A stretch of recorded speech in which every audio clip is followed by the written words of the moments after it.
So today we're going to go over some threading, the difference between tapping and thread restoring, the difference between cutting threads and roll forming threads, and in this aspect it'll be with everything that we do with the powder coat on the frame.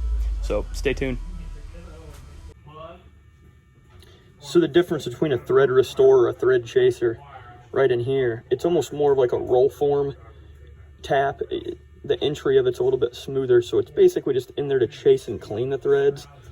Whereas an actual tap is more to cut threads, so it can actually go through and cut a new thread in something that's damaged or dinged. So you kind of got to know, as we're going to explain more in the video, of which is the right one to use.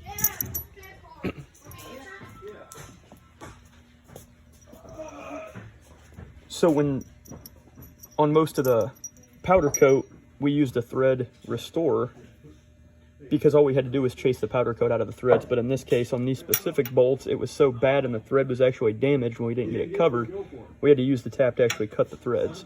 So there's some cutting tool knowledge for you. So even after we use the thread restore kit, which is more of a roll form tap, you can see down in the hole that there's still a little bit of porosity from the powder coat. And this is just something that you find as you go back through with something when you're doing a frame up. Here's a finished thread. If I can zoom into it, maybe not. Finished thread where I had to retap.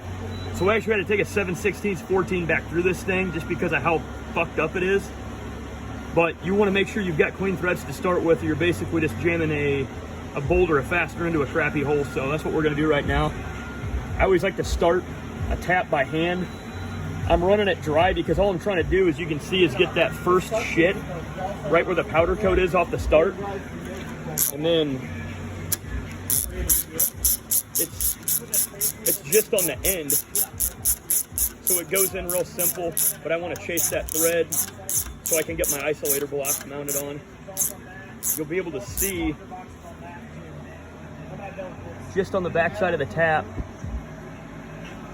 right here, just some of this crap.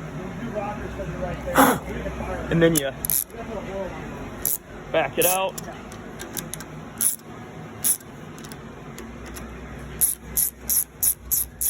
Now we should have clean threads to start for our isolator blocks.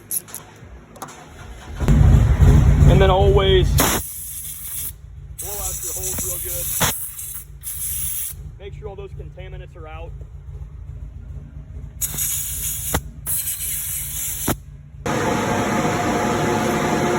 We're just going to snug them down the rest of the way.